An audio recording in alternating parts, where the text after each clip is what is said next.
Welcome back to Morning Cup of Brand Spark. This is the Mirror Conversation season, and this is a space where we talk about the moments that strip everything down to the truth.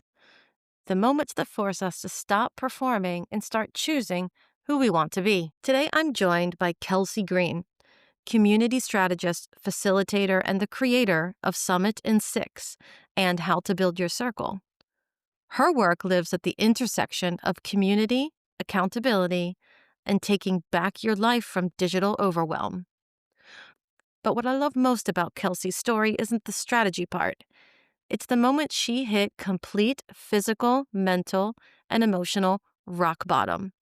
And instead of hiding it, she rebuilt from that place with intention. Today, we're talking about the mirror moment that changed everything and how digital boundaries, in person community, and presence became her way back. So let's get started. In the mirror light I see what's true.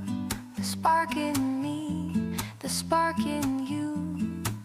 One cup, one truth, one little fire. Morning voices climbing higher.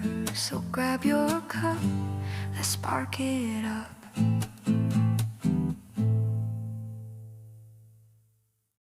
So, Kelsey, thank you so much for joining me today on Morning Cup of Brand Spark. So, what's in your cup today? I am so excited to be here. Thank you for having me. Right now, I have water with electrolytes because I have already had my one cup of coffee for today, which is all I will allow myself these days. One cup of coffee. One, how can you survive on one? Yeah, it's tough, but I am a bit of a hyper individual. And previously, I had no idea how much caffeine I was drinking, but it was all throughout the day. And I realized it was really not helping my anxiety. So now it's just one precious cup first thing. I'm having like 3 cups before it's even 8 o'clock in the morning normally. Totally understood. I love coffee so much. I would also drink it all day long if I could. Okay, well, maybe I'm going to switch to some more electrolytes in my water. I'll try that too. So, where are you joining from today? I live in Washington State. I actually live in central Washington, so about an hour and a half east over a mountain pass from Seattle. And this area, if your listeners are familiar, it is so beautiful. There are so many mountains, rivers, lakes, and it's a lovely part of the United States. I'm in the Netherlands and it's here. It's flat. So I'm jealous. I'm super jealous of where you are. So let's jump into our mirror today and our conversation around what happened with you. If we start with the before the mirror moment. So, what did life look like for you leading up to this moment that you called rock bottom? Mhm. Yeah. Well, I grew up in a family with a lot of drug and alcohol issues and was raised by a single mom. She did a great job, but that's a tough role. And I did okay for myself in that I didn't get addicted to drugs. And Caffeine at the start, but yeah, right, just sugar and caffeine, and alcohol, actually. But I put myself through undergrad and I was in okay health, I was traveling, etcetera, but I was definitely not addressing some of the core issues. One of my favorite coping mechanisms was being very, very, very, very busy. And if you are a, high functioning person and I'm an extrovert and I like being around people and I was using that to kind of buffer, well, you can really pack your life really, really, really full and I can relate to that. not have to address some of those things. So I was doing a lot of interesting work. I was a wildlife biologist for a while, and then I received my master's.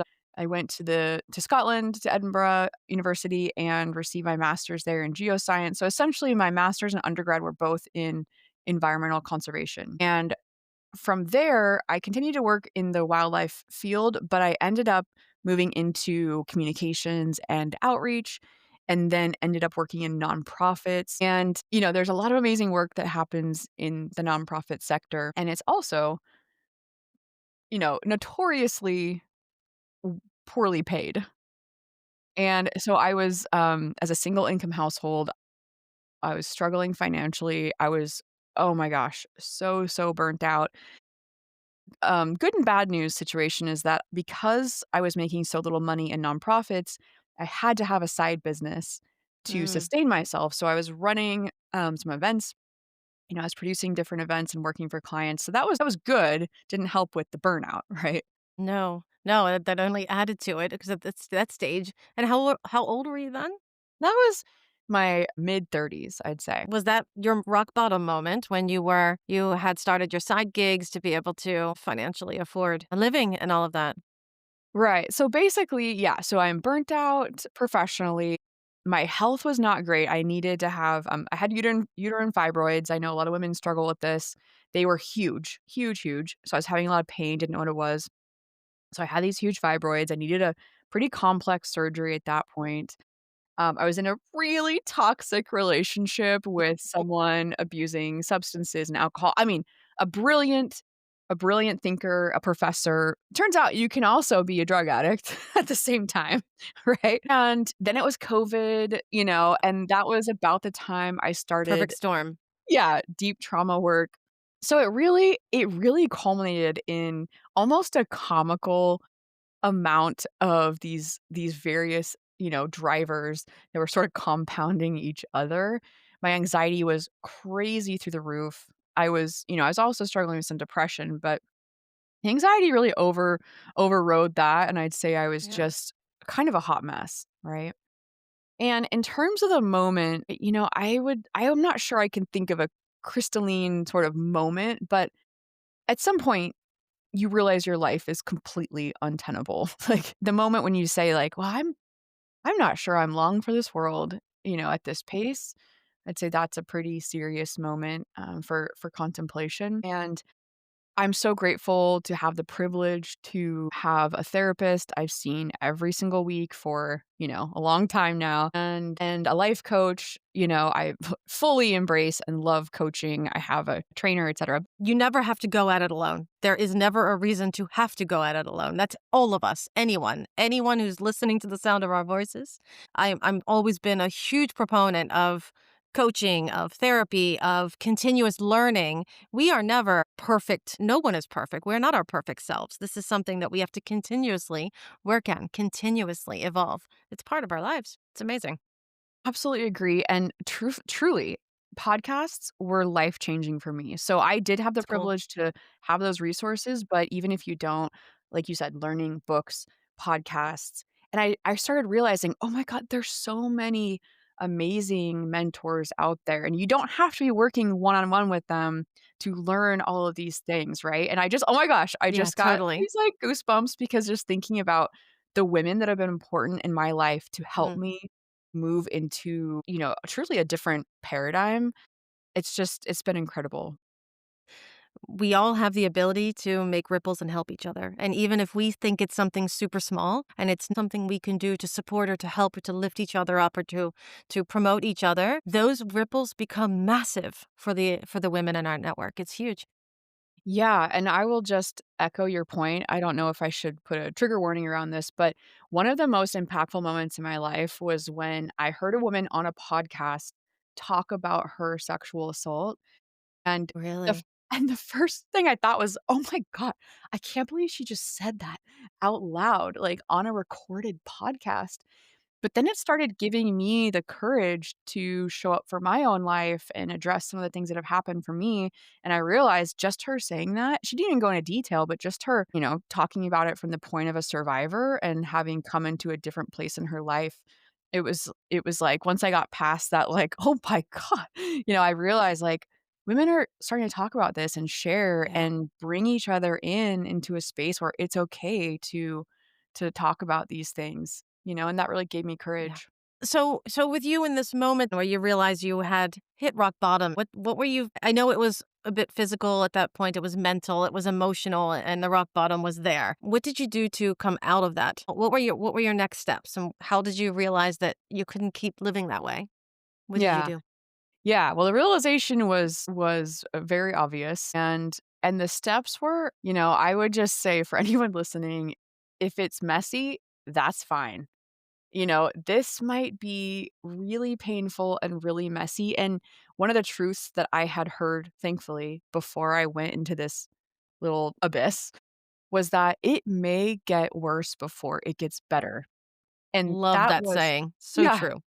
that was 1,000% true for me. The other piece, just in terms of female relationships, is I had heard a lot of entrepreneurs, business people, and just people on a personal growth journey say that when you start to enter into this space, people are going to start falling away and it feel quite lonely, and I thought that was probably true for them, but I did not think it was gonna be true for me, and in fact, that was exactly what happened.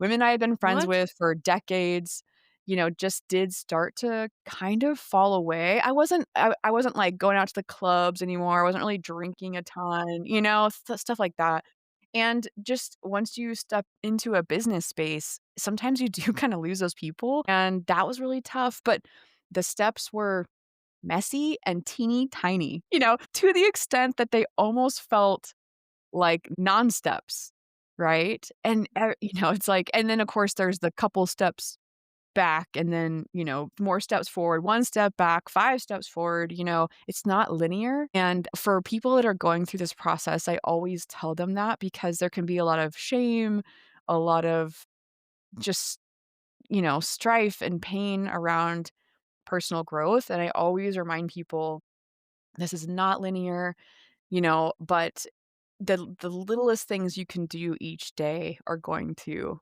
help. So for me, it was truthfully letting go of drinking.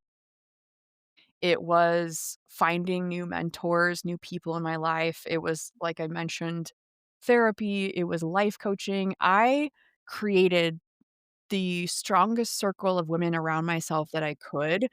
Hell I yeah.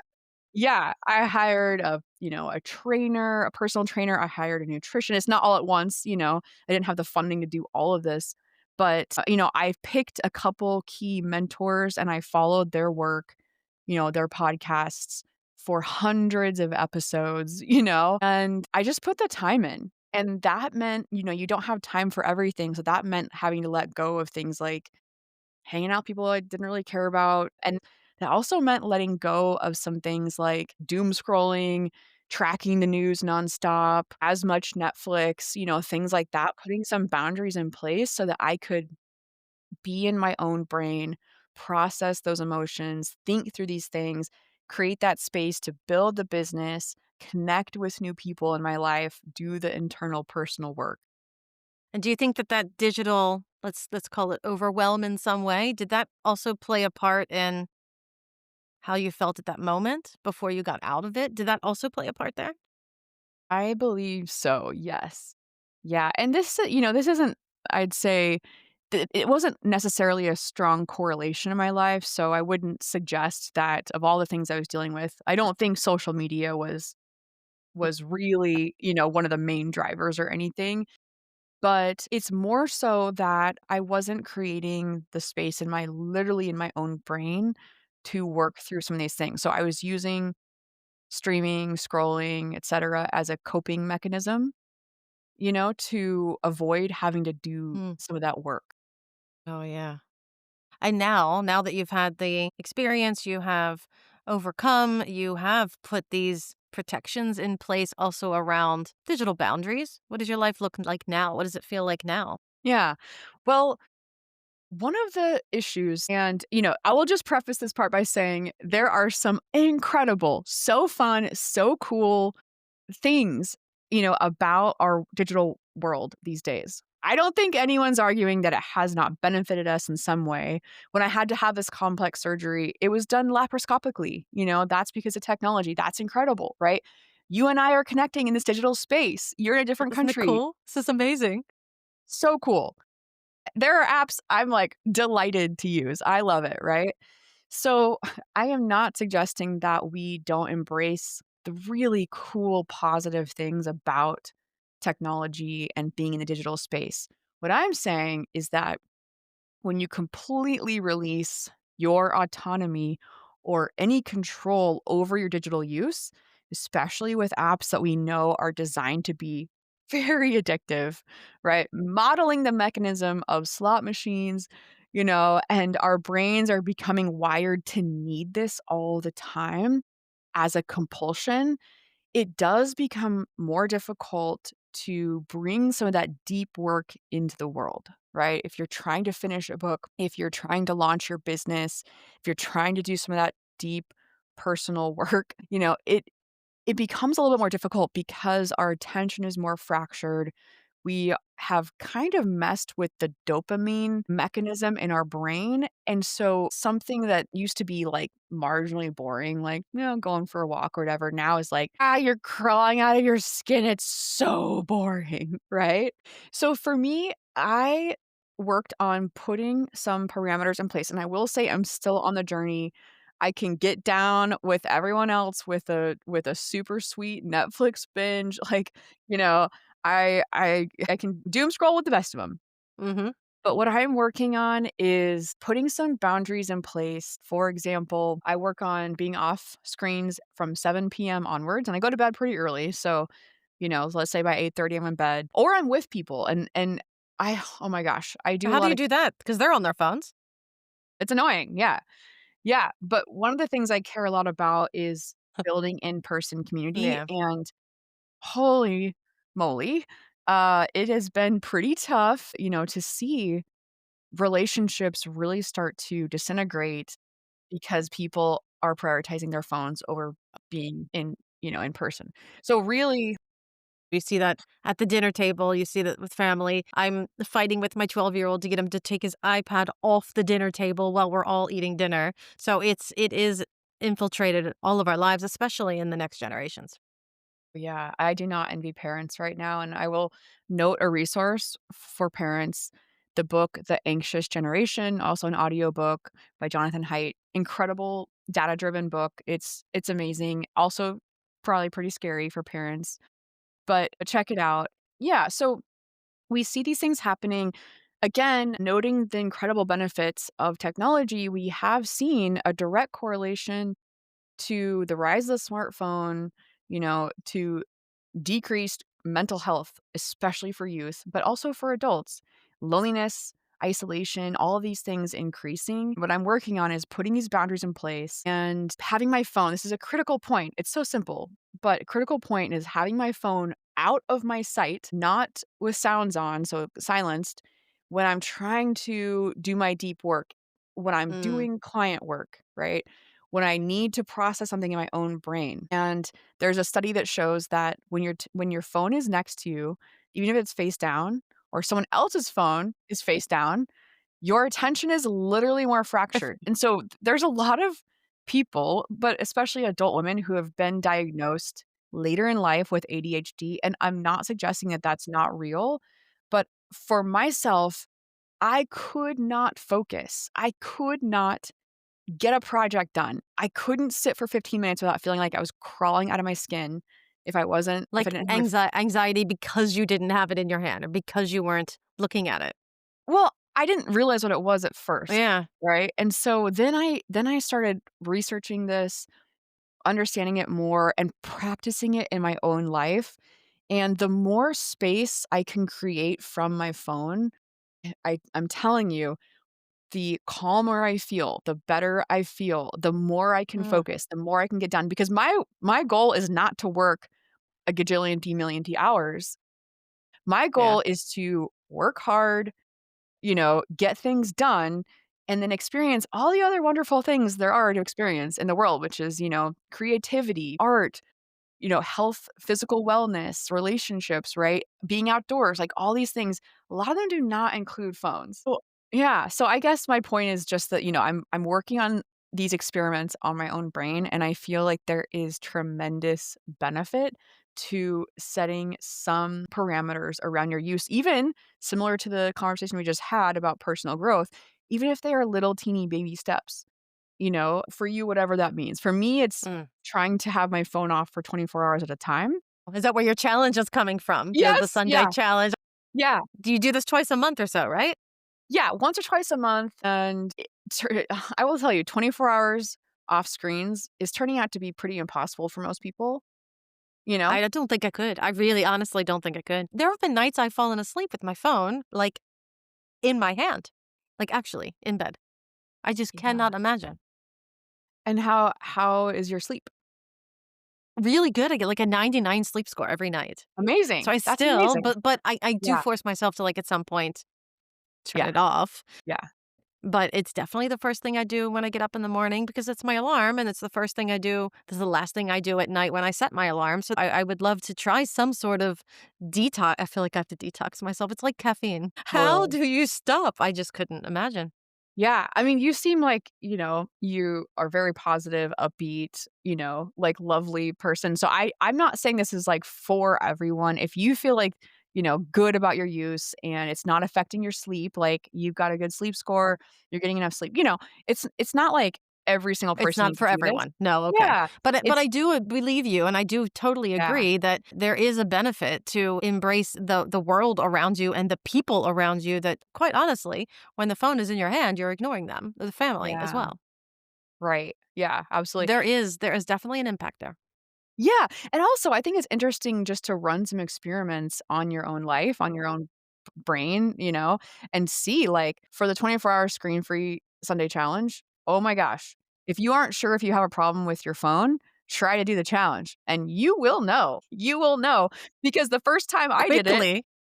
yeah, the first time I did it, I was pacing around my house, like, looking for something. I didn't even know what it was. I felt like I was missing a meeting or something, this, like, You weird were with your phone. yeah, this weird underlying just, like, kinda, Wow. anxiety, and then I realized, "Oh my god, I'm so used to just reaching for the phone," and that's the key here is, it's that there's so much less space to just sit for a moment and contemplate and be still because we're so used to reaching for the phone. The second we even feel the tiniest hint of Yeah. boredom, right? Oh, but that's also the difference in kids these days. I didn't have mobile Uh-huh. phones when I was a kid. So I was in the woods playing with sticks. I was in the middle of the forest playing with things that these days they don't nobody no kids know what that's like.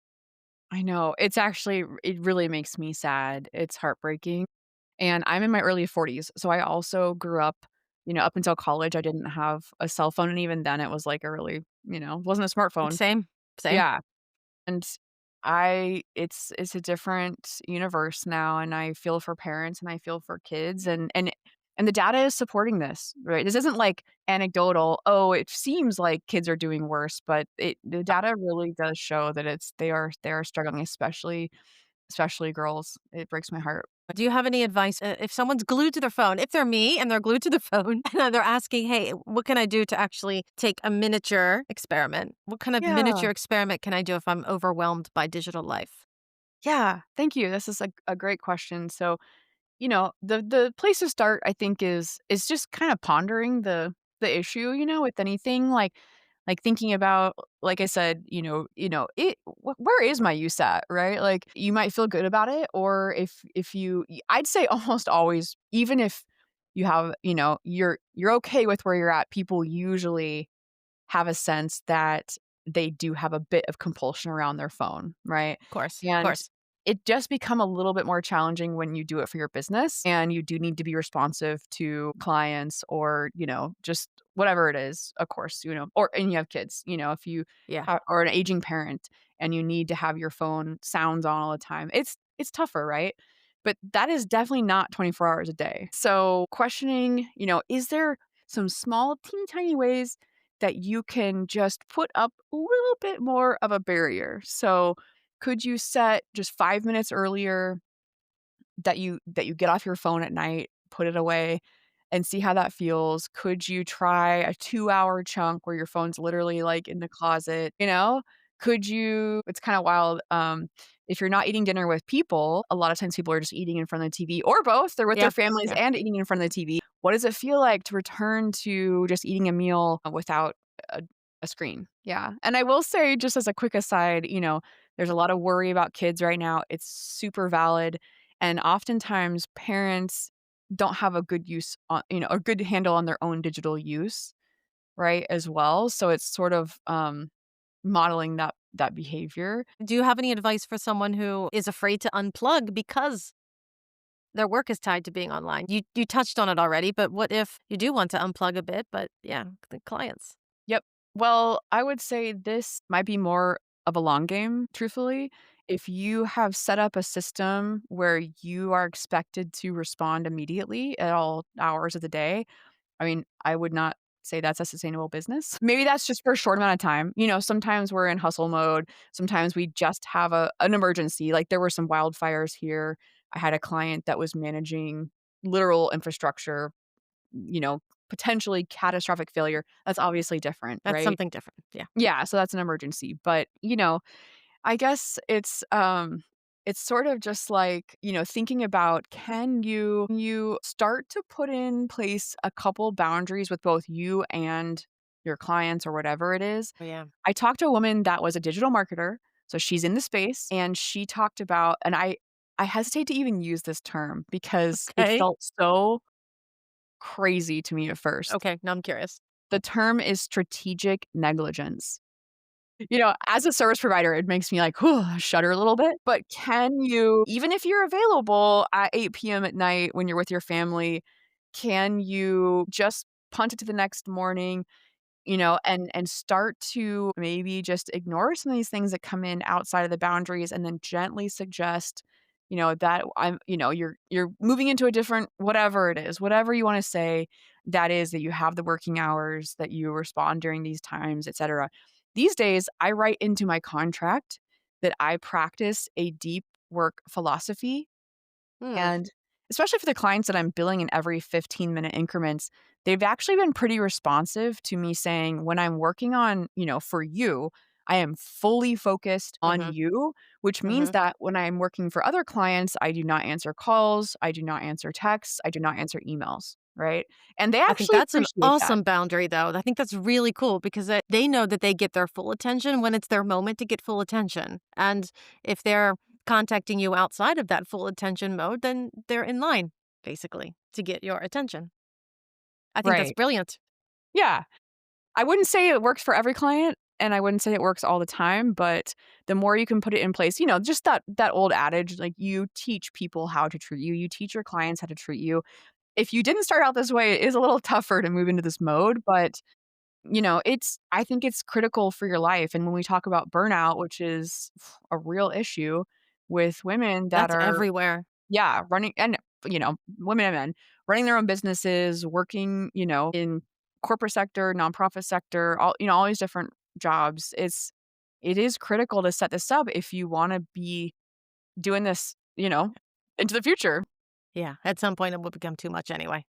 Well, I want to thank you so much for joining me today. You've definitely inspired me to try one tiny little thing. I'm going to do something. I don't know what yet. Might call you later, but I want to try something because I am definitely fully plugged in 24/7. I'm one of many that are like that. I'm sure I'm not the only one. My child is, my whole family is, like we all are. If my dog could have a phone, he would have a phone too. But I'm going to try something. I will commit to trying something. But before we head out, where can people find you? Where can they connect with you? Talk a little bit about your mastermind. It would be awesome to let everyone know where they can find you. Excellent, thank you. Yep, so my website is Kelsey L Green, like lemur, green without an E, so kelseylgreen.com. Instagram is the same handle. You can find me on LinkedIn, and I run a screen-free Sunday challenge, like we said, 1 or 2 a month, and I am also coming up with a program that is a more of a baby step introduction program because, whew, 24 hours is turning out to be Can I have like an hour? I'll yeah. join you on that one. Oh, yeah, yes, this is good feedback, thank you, yes, exactly. So, I'll be launching that in the new year, a little baby step program, and then, yes, the mastermind is called Summit in 6. This is a 6-month container, high accountability, high touch mastermind for women creatives and entrepreneurs that are trying to bring anything out into the world that's been on your heart, especially projects that take a lot of focus. So, writing your book, launching a business, becoming visible in the speaking space, creating a gallery, exhibit, body of work, whatever it is. We do that together over 6 months. And one of the pillars is called focus. And that is code word for setting up some of these boundaries so that you can really have space and time to do that work. My audience is all over the world. Yeah. Is it virtual? And can people all over the world join? How does that work with your mastermind? Absolutely. Yep. We use the digital tool as a tool in this case. So yeah, this is a digital mastermind, meeting live. Yeah. Well, I thank you so, so much for joining. It's been so fun to connect today. Thank you. I'm grateful for the digital space. Thank you. Thank you, Gina. Well, that was Morning Cup of Brand Spark with Kelsey Green, a reminder that rock bottom isn't a failure point, it's a clarity point. Her story shows us that boundaries aren't restrictions, they're reconnections to presence, to community, and to the version of ourselves we've been too busy to meet. If this conversation shifted something in you, share it with someone who might be carrying too much right now. So until next time, keep your coffee warm and your mirror super close. See you next time. In the mirror light I see what's true. The spark in me, the spark in you. One cup, one truth, one little fire. Morning voices climbing higher. So grab your cup, let's spark it up.